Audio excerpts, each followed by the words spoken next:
Assalamualaikum warahmatullahi wabarakatuh. Perkenalkan, nama saya Muhammad Azhar Ferdiansyah dari Prodi Manajemen dengan NIM 1011910057. Di sini saya akan mempresentasikan atau menjelaskan sebuah jawaban dari UTS. Nah, untuk soal A, nomor 1 benar, nomor 2 benar, dan nomor 3 benar. Untuk soal B, nomor 4, berikan penjelasan saudara apa yang dimaksud dengan Blowing Effect. Blowing Effect merupakan sebuah fenomena yang mana bertambahnya variasi kuantitas demand ketika bergerak menjadi upstream sepanjang supply chain. Variasi merupakan penyimpangan dari harga rata-rata. Yang kedua, berikan penjelasan saudara terkait dengan gambar tersebut di atas dan berikan contoh efek ballooning yang terjadi di masing-masing tahapan proses tersebut.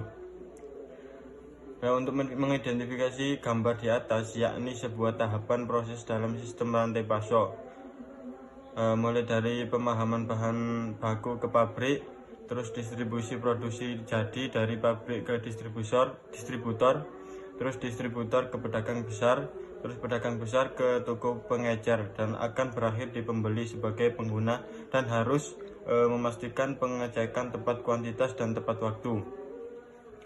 Nah, untuk pertanyaan nomor 5, menurut C2C dalam supply chain dimulai dari market kemudian menuju operasi, 3 hal yang perlu diperhatikan dalam operasional tersebut. Yang A, sebutkan 3 hal tersebut. Yang pertama, aliran barang dari hulu ke hilir. Yang kedua, aliran uang dan sejenisnya yang mengalir dari hilir ke hulu. Dan yang ketiga, aliran informasi yang bisa terjadi hulu ke hilir atau sebaliknya. Yang B, dan jelaskan masing-masing dan berikan contohnya. Sebuah rantai pasok adalah kelompok komponen, pemasok, titik distribusi, transportasi, yang diperlukan untuk membawa produk dari bahan baku untuk pengguna akhir. Selanjutnya pertanyaan nomor 6, tujuan utama perencanaan agregat adalah untuk mengidentifikasi parameter operasional berikut selama jangka waktu yang ditentukan. Nah, jelaskan apa yang dimaksud dengan production rate, workforce, overtime, subcontracting, backlog, dan inventory on hand. Yang pertama ada production date, merupakan kapasitas produksi terpasang guna untuk mengubah bahan baku menjadi barang jadi yang didasarkan pada tingkat kebutuhan, modal, dan keuntungan. Yang kedua ada workforce, yaitu angkatan kerja, merupakan suatu kelompok yang terdiri dari beberapa orang dalam suatu kerjaan. Yang ketiga ada overtime, lembur atau waktu kerja yang melebihi batas waktu kerja dalam aturan pemerintah.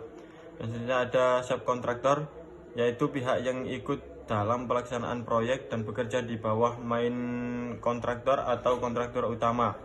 Dan selanjutnya ada backlog, yaitu to-do list, permintaan daftar pekerjaan, pesanan barang atau jasa yang belum ditangani atau dikerjakan, atau bisa disebut kesenjangan antara permintaan dan pasokan yang tersedia.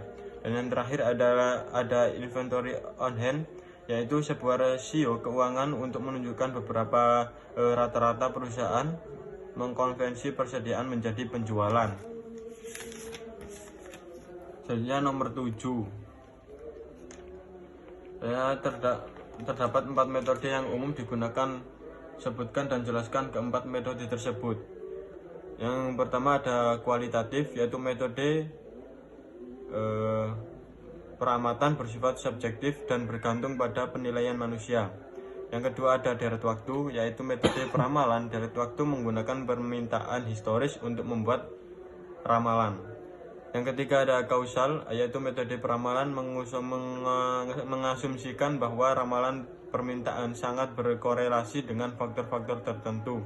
Dan terakhir ada metode simulasi, yaitu peramalan meniru pilihan konsumen yang menimbulkan permintaan untuk sampai pada suatu ramalan.